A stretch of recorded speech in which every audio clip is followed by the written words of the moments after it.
The bravest thing you've done for yourself? Also, what does being a woman of power mean to you? Wala siya here? That was your question! Okay, sorry, what's the first question? Let's start from there. What's the bravest thing you've I've done for yourself? Recently. Today. Today, the bravest thing I've done for myself. Sheesh. Siguro, I don't know, I'm at the point I'm turning 29 right in a few days. So I'm at the point in my life again wherein I feel so lost. And I felt this, I remember when I parang gave a message for our Thanksgiving party for House of Us. This was the same feeling. I didn't expect na mafe-feel ko ulit to, pero siguro it's part of you know, adulting and growing. And nararamdaman ko siya ngayon, just like everybody else. I don't know kung nararamdaman to talaga kapag medyo ganitong age ka na, but it's hitting me hard. And to be honest, I'm so scared, I'm so lost, but I think it's so brave na every day I show up, just like what Donnie said kanina, I show up and I choose to grow and accept all the uncertainties. Because I don't know, bigla ko lang siyang na-feel na, of course, after Hello Love Again, and now I'm doing PGT, pero may feeling lang ako na parang iba. And I think siguro birthday blues na to, my quarter life crisis, na parang, what's next for me? Parang I'm feeling all these emotions. So feeling ko it's just brave na tinanggap ko yun. I'm allowing myself to be vulnerable. I have my days. And hindi ko na yung tinatago sa mga tao.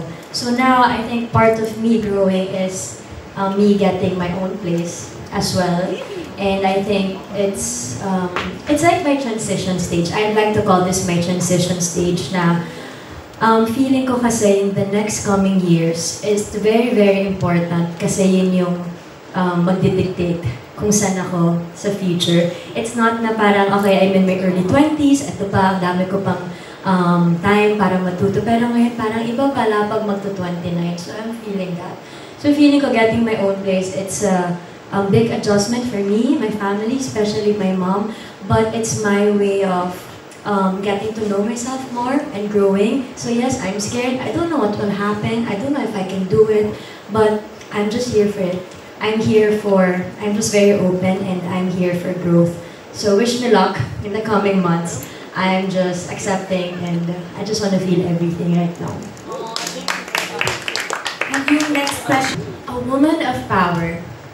I think a woman is so powerful every time she helps other women.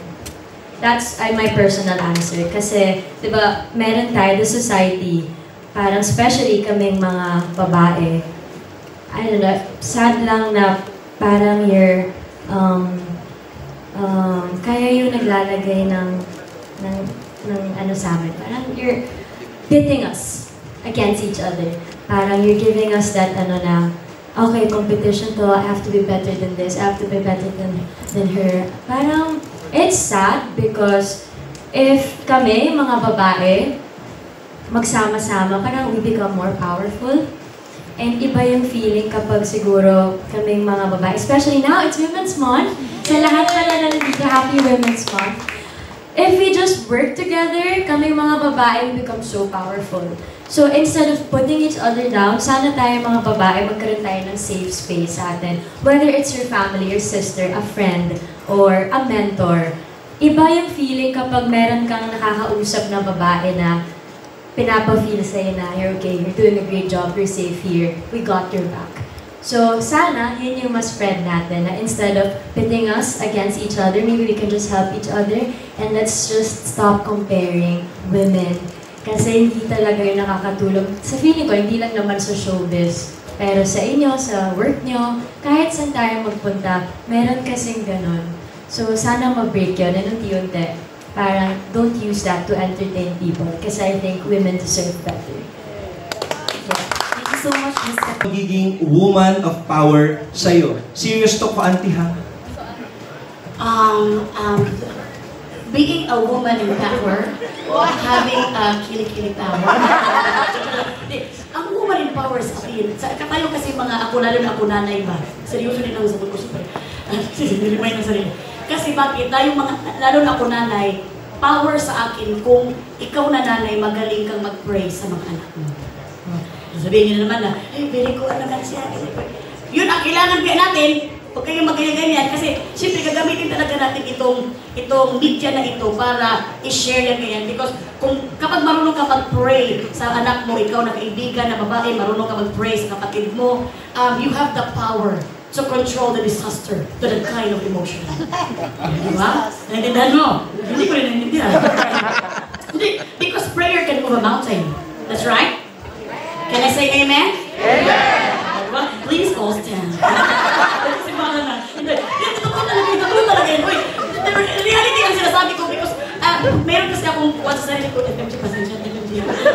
Meron akong kuwan sa sarili ko ba na parang panata sa sarili ko na I will use this motherhood and this artisthood to this prayer. May power talaga sa prayer. So, tayo, bilang woman, we have the responsibility to pray to our family, to my husband, to my daughters, and to everyone. Please only. So yun ang aking moment in time. Yes, prayer is power. Para pa naman. That it's so, di ba? It's so perfect. Your answer, I'm so amazed. Is it a yes? Oh my God, Oh, what a yes! Thank Di ba, Sir Freddy? You're amazing. you. And wait, can I just say, iba rin yung kampante ko pag nandyan si Miss Eugene. Kasi syempre, first time ko dito. So every time nandyan, iba rin yung kabay. Doon ko na-realize na sobrang hirap mag-judge. Yung simple lang na pagtingin ko sa kaliwa ko si Miss Eugene, iba yung pag may fellow, babae na nakikita. And then Ate Mela is there. So iba siguro yung energy din na nabibigyan natin mga babae. So thank you also for guiding me. Yes, my God. And also just to share, lahat ng sinagot nila tama. Yun. That's it. Gusto ko lang i-share sa inyo na I'm not here kung hindi sinuggest ni Katrina isama. Yes! That's very true. So, I think that's worth noting. Please note that. Because for a while, I've been thinking, ano kayang show ang gagawin ko pa next? Ano bang next project ko? And my God, this show landed on my lap and I just said, oh, I think this is the best show. I mean, this is the most entertaining show. If the Filipinos have given up on TV, don't. The best is yet to come. PGT is the best show. If not, Sir Freddy won't be here. Diba, Sir Freddy? I mean, this is everything. This is entertainment, this is talent, and this is Filipino. What more can you ask for? Thank you so much. Sa magpasikat, right? Ano yung taste mo or gaano ka ba kumilatis ng talents ng PGT?